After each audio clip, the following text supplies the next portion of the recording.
This is our website, really resource-intensive website. I think you should go and check it out. And here you get a link to our affinity programs, and let me explain the term affinity programs, what I mean by that. We have worked with our corporate members to establish affinity program. Paul just mentioned to you about the group insurance program we have. In conjunction with the Brain Hunter, we have a program for job board. So we have a job board where IT and internet people can go and log in and post their resumes or post their jobs. So the networking, as you see one of the example here, that's the SIP post I was telling you. This is the technology brief, which you get that. How many people get the SIP post? Okay, you can sign up very easily. You go to a website and sign from the home page. It will be worth your while. These are various task competencies I was telling you. We have established there are some of them for which we have a full-fledged task and competencies for those jobs. We have members directory where when you become a member, you get profile on our SIP members directory. Now you may say, what? So what? Let me explain you. Because our website has been in existence for so many years, Google really gave us a higher voting so that your name really, when somebody types in, and if your name is listed on the members directory or speakers directory or sponsors directory, it comes up, fairly higher up on the Google search. We're pretty good at that just because of seniority, nothing else. Although we established search engine optimization competency years ago.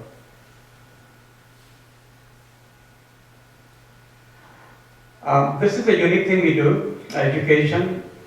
When we find out there is a dearth of knowledge, you see, lack of expertise, then we conduct a workshop and we bring expertise from around the world. Let me give an example. A few years ago, digital publishing was a new thing. So we brought a person who actually wrote a literally Bible on the ebook from New York, and he conducted a one-day workshop on digital publishing. Usability, people didn't have a clue. See, what's the usability for a website? You can see the usability for the mouse, a desk, or a microphone, see, because you can physically see it. But yes, there is such thing called usability website. And people didn't know anything about that. A few years ago, we conducted a workshop. We took them actually to usability lab, where they actually seen how the usability website is done. And there are only a handful of usability labs around the world. We go to trade shows.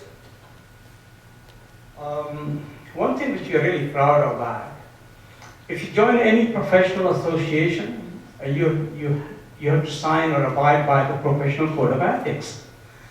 And we are one of the, in the internet field, we were the pioneer to establish a professional code of ethics. And when you become a member, you actually abide by code of ethics. Now, what does that mean? That, it gives you professional credibility because you sign for that. You get a digital seal, which you can put in a website. And similarly, corporation, they get a digital seal they put on corporate website that show that you abide by the SIP code of ethics. 3 ways to join: you become a member, you become a volunteer, and you become a speaker.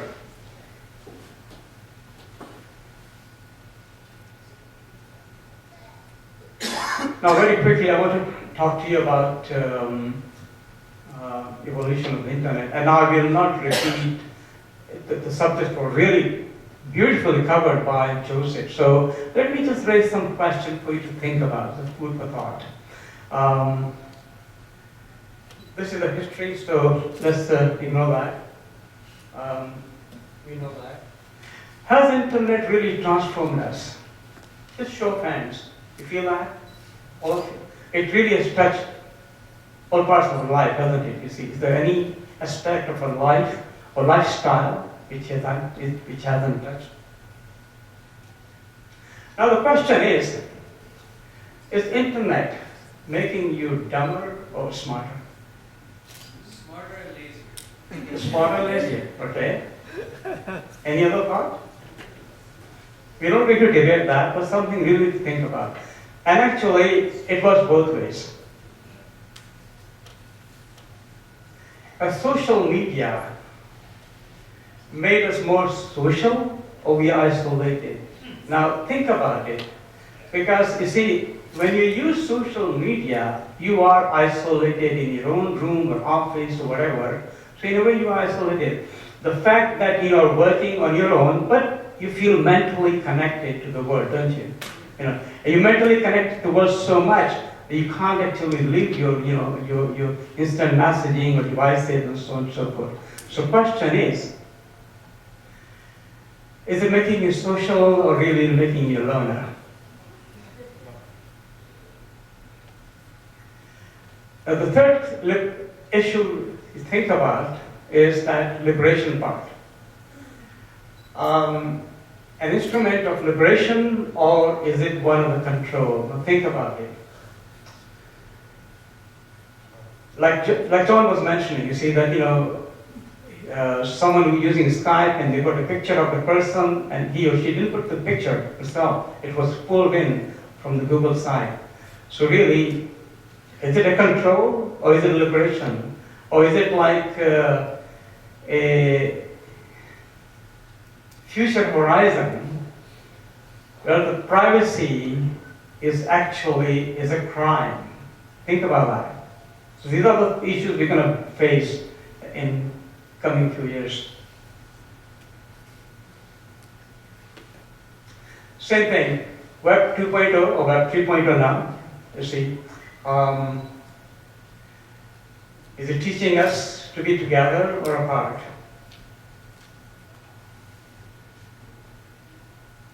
Now this is a good one. See, but before we touch upon that, I just thought of something. Few weeks ago, there was a conference in Las Vegas about Hackers Conference. It's a very famous conference. It's well known by gray hat or black hat, white hat or gray hat or black hat. And funny enough, white hat and black hat, they all go to the conference. And you know who was at the conference beside the hackers?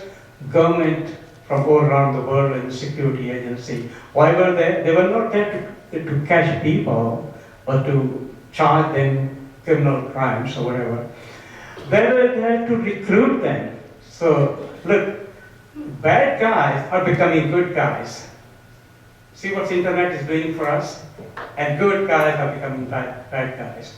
As a matter of fact, I heard from someone that he was offered a gold-plated espresso machine just for joining them. And this was a government agency offering them.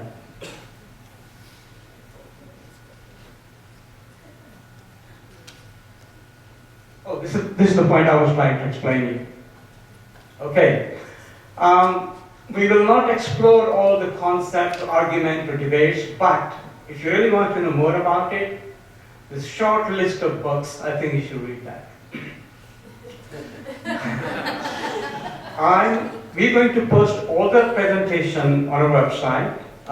So go to SIP website and just sipgroup.org/ I think it's called SIP 16 Party. Remember that, and all the presentation will be there. Coming back to the introduction and about the book and my other passion in my life. Actually, my first book is not dental health. My first book was e-marketing. This is my third book. The first one was, let's put it this way, one was e-marketing, the second one was career success in the age of the internet. And just want to share a little ambition I have that I want to write 7 books in my life, and I'm already on the 4th. Having said that, I'm quite willing to take any questions you have.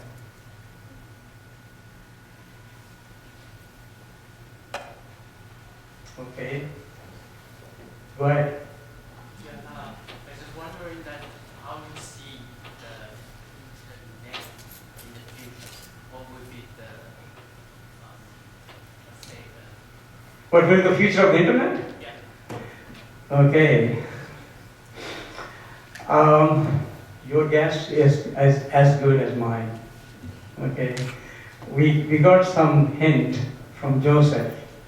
Omnipresence, ubiquitous, all the devices talking to each other, and so on and so forth, you know. Anyway, we got a lot to cover. Now is the time I'll ask Pauline to come back and let's thank and award our sponsors.